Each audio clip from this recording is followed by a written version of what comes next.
Welcome back to the deep dive. Okay, today we're ditching the coast, the cities, and heading inland.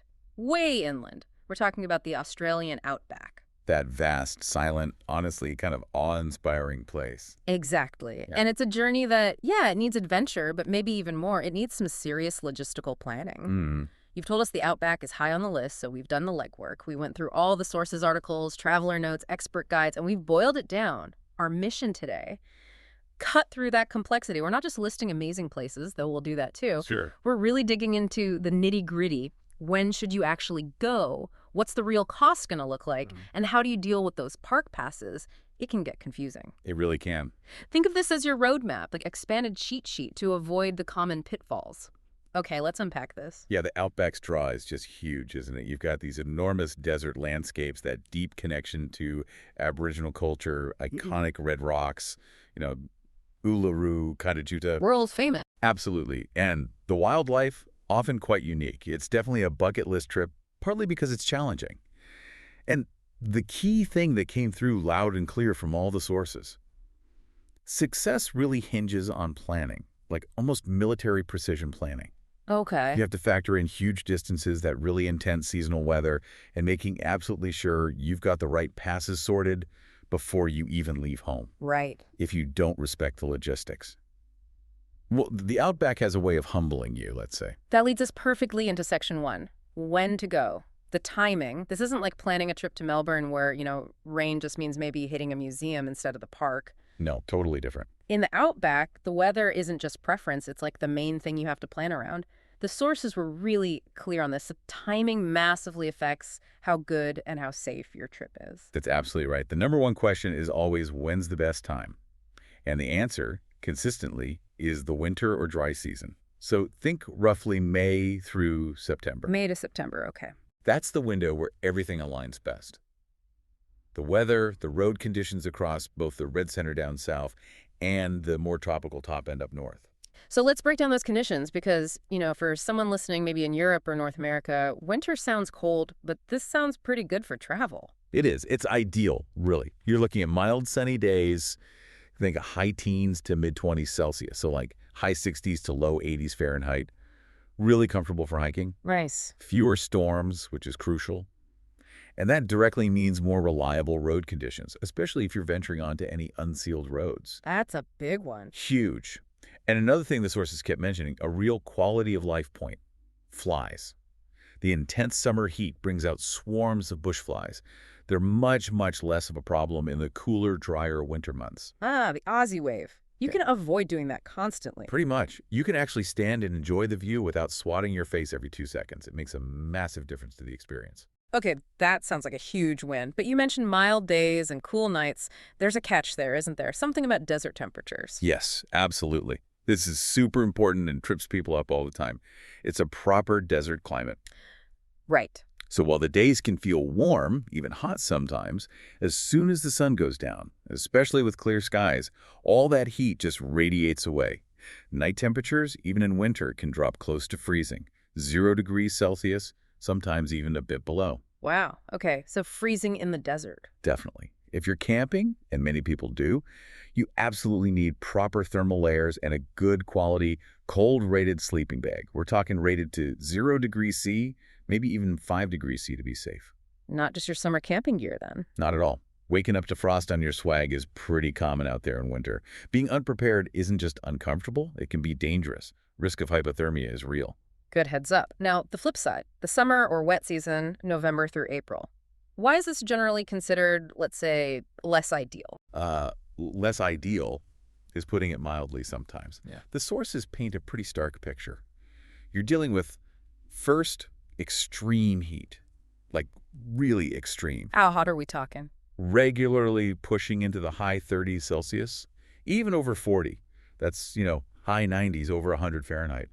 Hiking in the middle of the day is basically off the table. It's dangerous. Right. And second, particularly in the top end, but it affects the center too, you get tropical storms. Heavy rain, flash flooding potential, which leads to road closures. Plus, high humidity and loads more mosquitoes and flies. And those road closures, especially unsealed roads, they can just shut down completely, right? Exactly. Routes like the Marini Loop between Kings Canyon and the West Macs, parts of that can become impassable or officially closed for weeks during a heavy wet season. Your whole itinerary can get thrown out. So if someone has to travel then, maybe school holidays or work schedules dictate it. Is it a complete write-off? Not a complete write-off, but the approach has to be totally different. It demands super careful planning, constantly checking road conditions, like daily. And you absolutely must do any strenuous activity, like hiking, at the crack of dawn, literally. Be finished by 9 a.m., maybe 10 a.m. at the absolute latest before the heat becomes dangerous. For the top end, the wet season can actually be spectacular, visually huge waterfalls, lush greenery, but getting there might mean flying or sticking only to the main sealed highways. Access is the challenge. Got it. And what about the shoulder months, like April and October? Are they a gamble? They can be, yeah, a bit transitional. April might still have some lingering wet season storms or road closures. October can see that summer heat arrive early and quite intensely. So you can make them work, but you need flexibility in your plans and keep a close eye on forecasts. But honestly, the clear consensus from everything we read, May to September, that's the sweet spot. Best bet for safety, comfort, and seeing everything you want to see. Okay, May to September locked in. Let's move to section 2, the budget. This is where people can get a bit of a shock, right? An Outback trip isn't like a deep coastal road trip. Here's where it gets really interesting. Yeah, sticker shock is a good way to put it. The moment you leave those major cities on the coast, the whole cost structure changes. Why is that? Just distance. Distance is a huge part of it, yeah. But it's also about low infrastructure and lack of competition. Everything, fuel, food, supplies, has to be trucked in hundreds, sometimes thousands of kilometers. Right, long supply chains. Exactly. Yeah. And often there's only one place to get something for a very long way. So you really need to reset your daily budget expectations compared to a trip around, say, Sydney or Melbourne. And looking at the breakdowns people shared, one cost just looms large over everything else: fuel. Why does fuel dominate the budget so much? It's consistently the single biggest expense on any significant Outback drive, often 30%, sometimes even more, of the total trip cost. Wow. And it's two things: the sheer distances you cover, obviously, but also the price per liter. That national average you see on the news. Forget it out there. So what sort of prices are we actually looking at? Well, the source data mentioned a national average around A79.79 per liter back in early 2025. But in remote roadhouses, expect to pay significantly more. Peaks well over A2, sometimes pushing toward A2.50 a liter, weren't uncommon in the data we saw. Ouch. Especially if you're driving a big 4WD or a camper van. Precisely. They drink more fuel to start with, and those roadhouses, they're often the only fuel stop for 200, 300 kilometers or more. They have massive transport costs to recover, and, frankly, they have a captive market. Which leads to that absolutely critical, non-negotiable rule you see everywhere. Fill up at every opportunity. Yeah. Every single roadhouse you pass on those remote stretches, pull in and top up the tank, Yeah. even if you're only half empty. Why is that so rigid? Can't you gamble on the next place being cheaper? You just can't risk it. Cheaper might be marginally less expensive, or it might not exist. Or worse, the next roadhouse might be out of fuel, or their pumps might be broken. And further down the road could be hours away with no phone signal in potentially dangerous heat.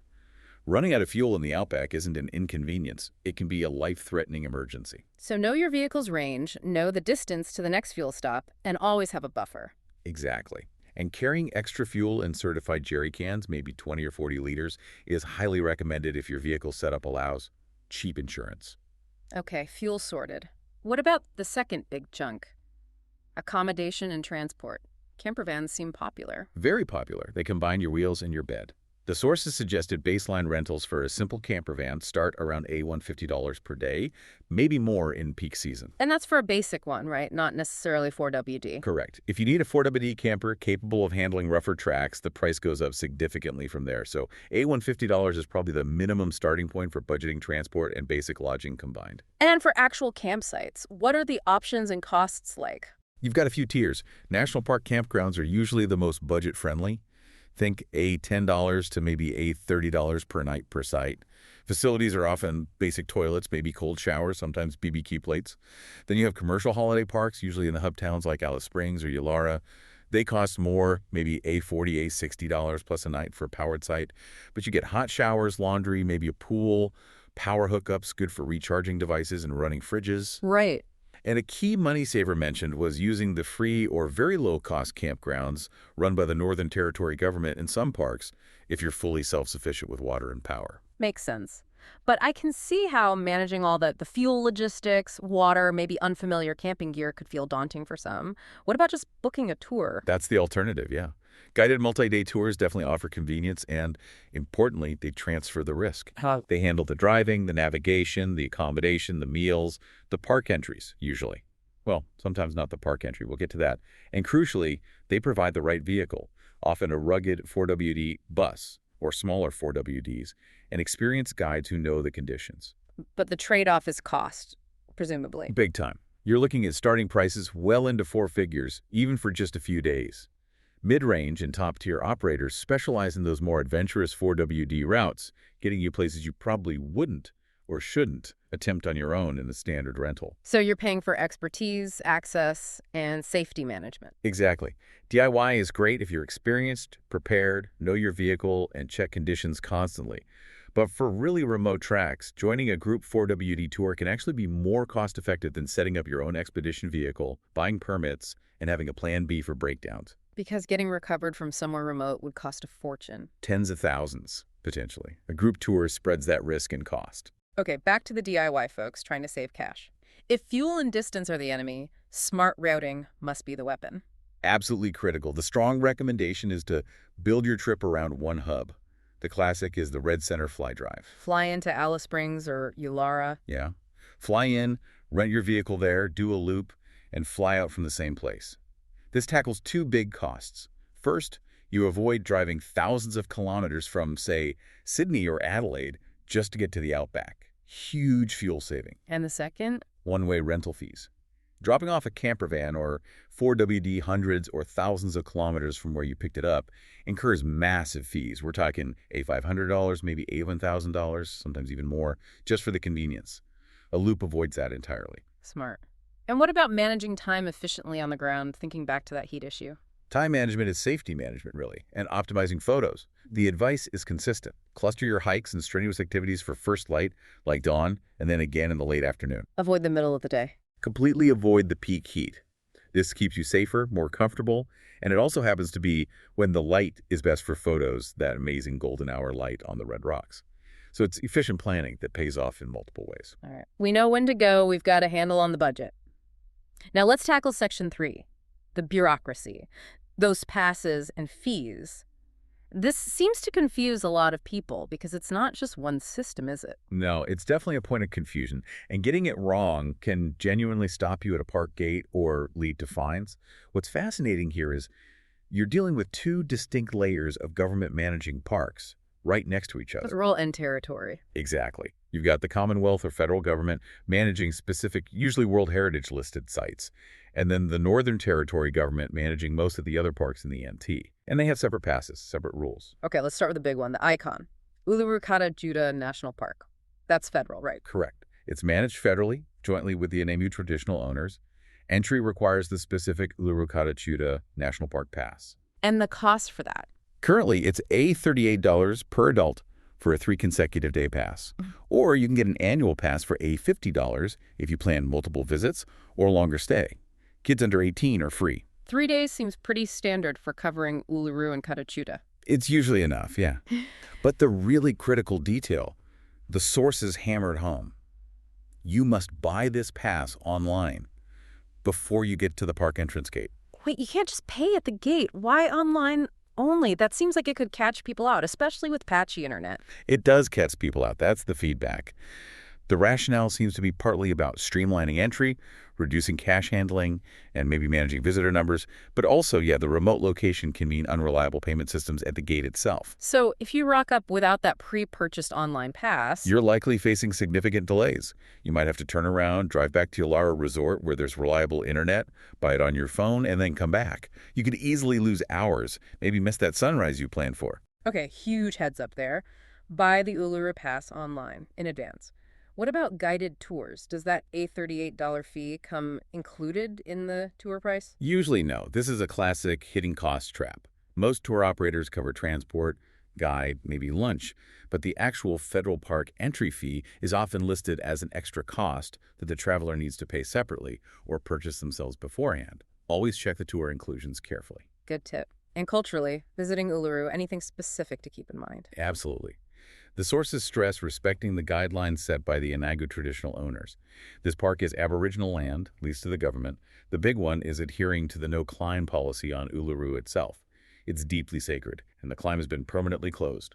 Respecting photography restrictions in certain sensitive areas is also important. Okay, so that's the federal pass for Uluru-Kata Tjuta. Now, what about driving, say, to Kings Canyon or Litchfield? That's a different pass. Completely different pass. Once you leave the boundary of Uluru-Kata Tjuta National Park, you're generally entering parks managed by the Northern Territory government. For those, you need the Northern Territory Parks Pass. And that covers places like Litchfield. Litchfield National Park near Darwin, Nipmuc National Park, which includes Catherine Gorge, and Watarka National Park, which is where Kings Canyon is located. Most of the big NT parks, basically. How does the NT pass work in terms of cost and duration? It's more flexible for longer stays. You can get a day pass for $10 per adult, but much better value is the 2-week pass for $30. They also offer annual passes if you're doing a really extensive NT trip. So the key takeaway is, driving from Uluru to Kings Canyon, you cross an invisible administrative line and your federal pass stops working, and you need the NT pass. Exactly that. Geographic closeness means nothing in terms of passes. Uluru Federal Pass, Kings Canyon, Litchfield, Nipmuc NT Pass. 2 separate purchases. It seems unnecessarily complicated. It reflects the different layers of governance in Australia. But the practical advice is simple. Figure out which parks you're visiting and buy all the necessary passes online before your trip. Federal Pass for Uluru and T-Pass for the others. It saves hassle, potential queues at visitor centers, and ensures you're compliant. Right, passes sorted, logistics nailed down. Section 4. Let's talk about the payoff. Where should you actually dive deep? What are those unmissable experiences? Yeah, this is the fun part. The Outback delivers some truly world-class sites. We can kind of split the main tourist areas into the Red Center, around Alice Springs and Uluru, and the tropical top end near Darwin. Most people probably focus on one or the other, right, given the distances? Usually, yeah. Doing both requires a lot more time and driving. Let's start with the Red Center, the heartland. Obviously, Uluru is number 1, but what else is essential there? Beyond Uluru itself, Kata Tjuta, formerly the Olgas, is right next door, and equally stunning, maybe even more interesting geologically for some. The Valley of the Winds walk there is incredible. How tough is that walk? It's moderately challenging. About 7.4 kilometers, takes 3-4 hours, involves some rocky climbs and descents, but it takes you deep amongst those 36 giant domes. Absolutely worth it, especially in that cooler winter weather we talked about. Fewer flies make it much more pleasant. Okay, Uluru and Kata Tjuta covered. Then Kings Canyon, that sounds like a must-do too, but maybe more strenuous. Definitely. Kings Canyon in Watarka National Park, the main event is the Rim Walk. It's about 6 kilometers. The sources are unanimous. Yeah. You have to do this at dawn. Why dawn specifically? Just the heat? Mostly the heat, yes.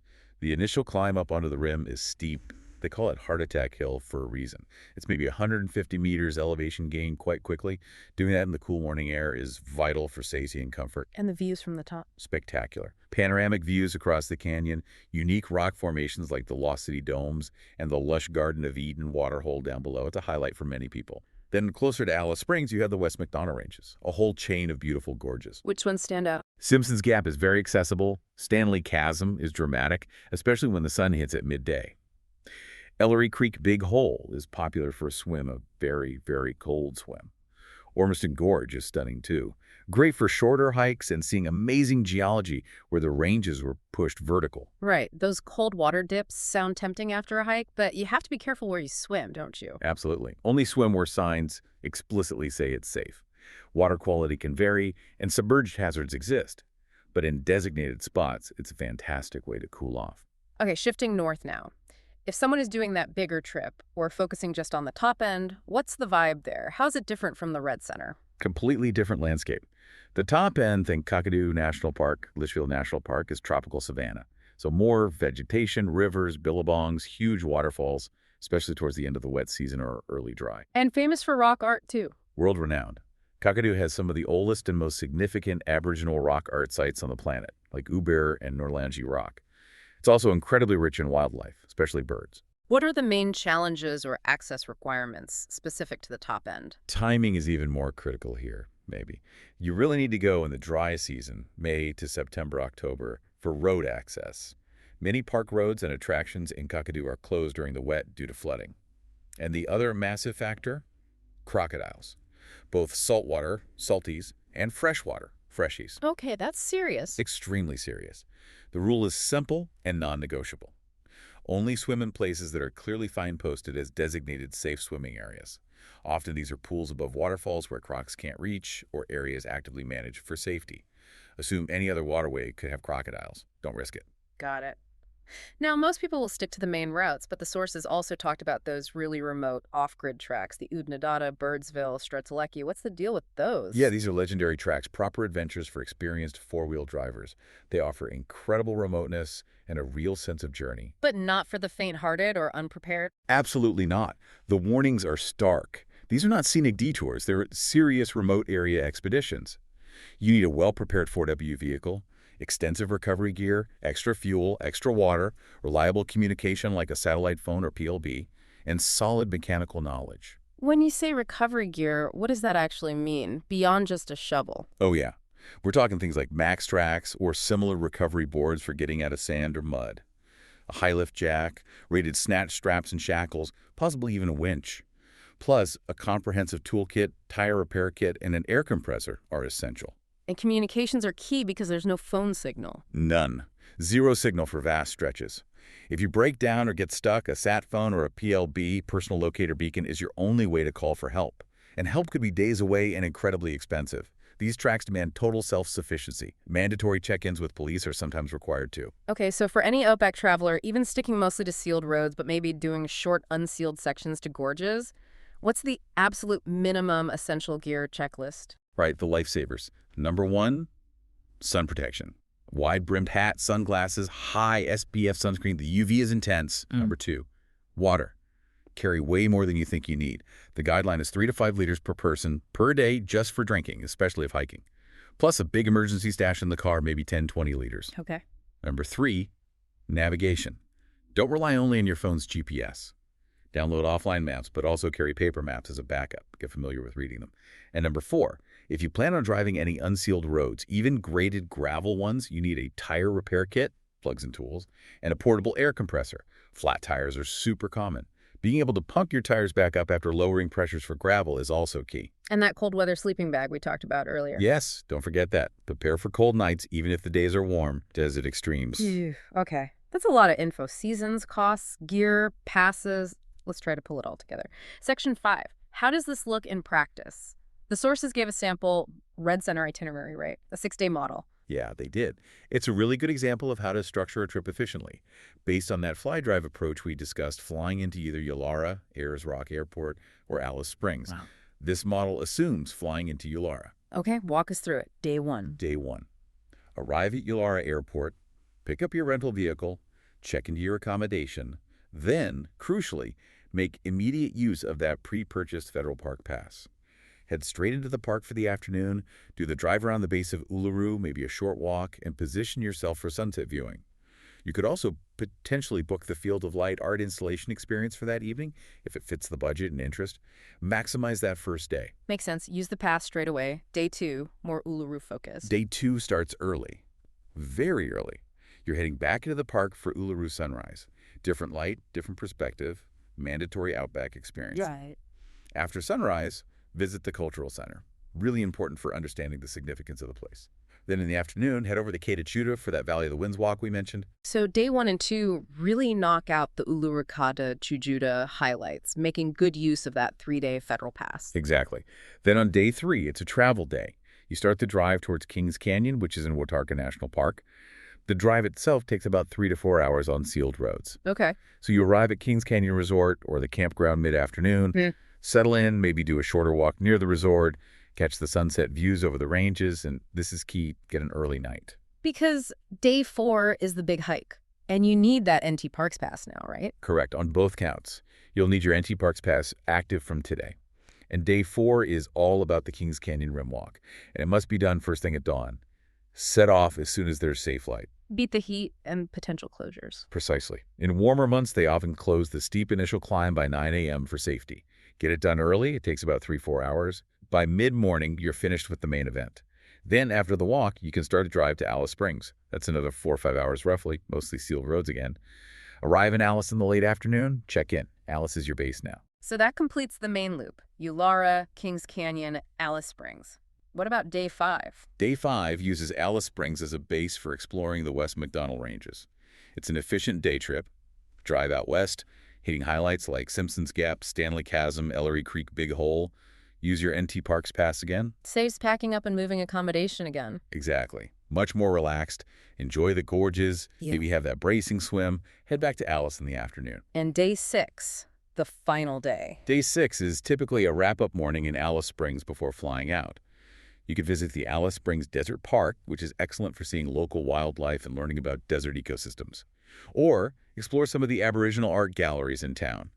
Then head to Alice Springs Airport for your flight home. That really does seem to tie it all together. It optimizes the route to minimize backtracking and fuel, uses the fly-in approach to save time and one-way fees, and critically schedules the tough hikes like Kings Canyon for the coolest part of the day. Yeah, it's a solid, logical structure based on the realities of the environment and the logistics. It delivers the iconic Red Center experience safely and efficiently. Okay, let's wrap this up. Final thoughts. If we connect this all back to the bigger picture, the overall verdict from the sources is pretty clear. The Outback. Absolutely worth a considerable effort, especially for travelers looking for that incredible sense of scale, those huge night skies, a deep dive into ancient culture. But with caveats. Big caveats. The reward is definitely conditional on respecting the plan.